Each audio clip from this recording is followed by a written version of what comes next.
Hi all, welcome to football arena. കഴിഞ്ഞ international ബ്രേക്കിൽ Brazilian ആരാധകരുടെ ശ്രദ്ധ പിടിച്ചു പറ്റിയ താരമാണ് ഡാനിലോ. നമുക്കറിയാം, ബ്രസീലിയൻ ക്ലബ്ബായ ബോട്ടഫോഗോക്ക് വേണ്ടിയാണ് അദ്ദേഹം കളിക്കുന്നത്. കഴിഞ്ഞ മത്സരത്തിൽ ബ്രസീലിന് വേണ്ടി ഒരു ഗോൾ നേടാൻ അദ്ദേഹത്തിന് സാധിക്കുകയും ചെയ്തിരുന്നു. ഇപ്പോൾ ബോട്ടഫോഗോക്ക് വേണ്ടി തകർപ്പൻ പ്രകടനമാണ് അദ്ദേഹം നടത്തിക്കൊണ്ടിരിക്കുന്നത്. കഴിഞ്ഞ മത്സരത്തിൽ അദ്ദേഹം ഗോളടിച്ചിട്ടുണ്ട്. അതായത് അവസാനത്തെ 2 മത്സരങ്ങളിൽ നിന്ന് 2 ഗോളുകൾ നേടാൻ ഈ മധ്യനിര താരത്തിന് കഴിഞ്ഞിട്ടുണ്ട്. ഈ സീസണിൽ 19 മത്സരങ്ങളാണ് താരം കളിച്ചിട്ടുള്ളത്. അതിൽ നിന്ന് 9 ഗോളുകളും 2 അസിസ്റ്റുകളും സ്വന്തമാക്കാൻ അദ്ദേഹത്തിന് കഴിഞ്ഞിട്ടുണ്ട്. ഒരു മിഡ്ഫീൽഡർ ആണ് ഇത്രയധികം ഗോളുകൾ നേടിയിട്ടുള്ളത് എന്നതുകൂടി എടുത്തു പറയേണ്ട ഒരു കാര്യമാണ്. മിന്നും ഫോമിലാണ് ഇപ്പോൾ ഡാനിലോ കളിച്ചുകൊണ്ടിരിക്കുന്നത്.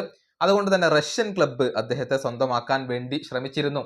FC സെനിത്ത് ആണ് താരത്തെ സ്വന്തമാക്കാൻ വേണ്ടി ശ്രമിച്ചിട്ടുള്ളത്. ഒരു ഓഫർ അവർ നൽകുകയും ചെയ്തിരുന്നു. പക്ഷേ ഡാനിലോ ആ ഓഫർ നിരസിക്കുകയാണ് ചെയ്തിട്ടുള്ളത്.